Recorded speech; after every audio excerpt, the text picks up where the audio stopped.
Hello out there, I'm the oldest nerd, and today we're talking about The Wheel of Fire. This is the third from the last episode of Babylon 5, the regular series of that anyway.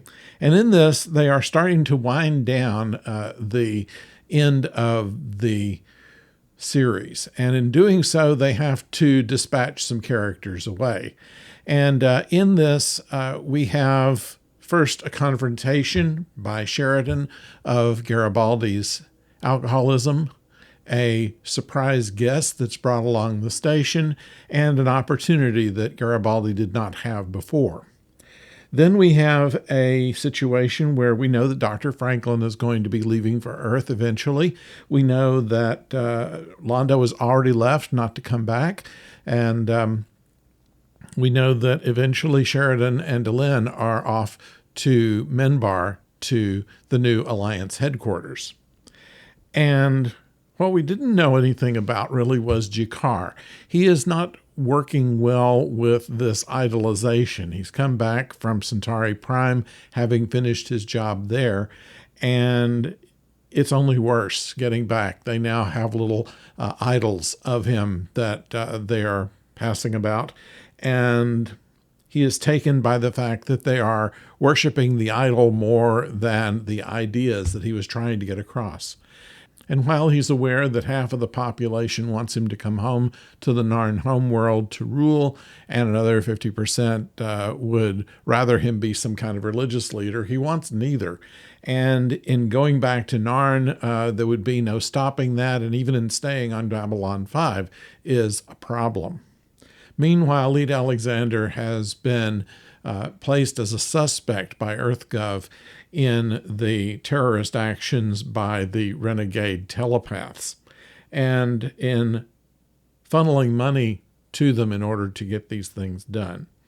So she's been put under arrest, and almost it is not successful due to the fact that her psychic capabilities are now well beyond most of anyone in the Psi Corps, much less anybody on Babylon 5. So there is a problem with her being detained, and once again, she can't be turned over to Earth, but she can't stay on Babylon 5 either. And so some deal-making is done between Garibaldi, G'Kar, Lyta, and others in order to try to work this out. And what it does is it sets the stage for more people to leave Babylon 5. We know that we've already got a number of people who are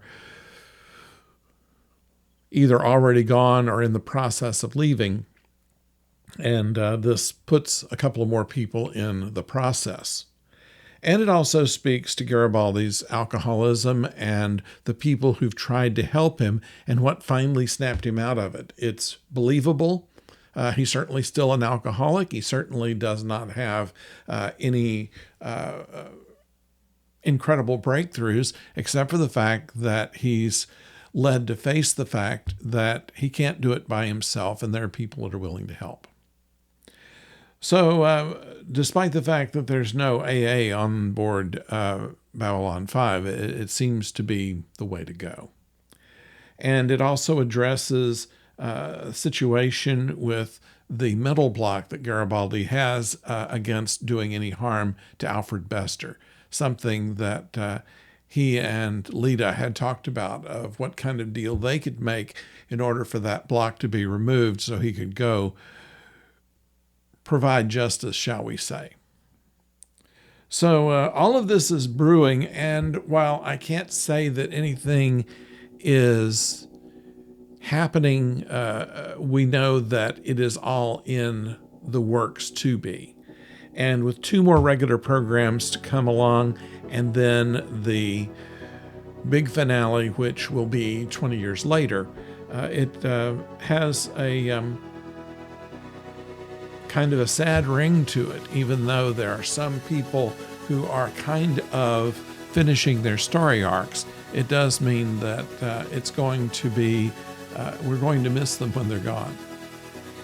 So I'd like to know what you think about this. Please put it in the comments below. And of course, if you have not subscribed, please do so.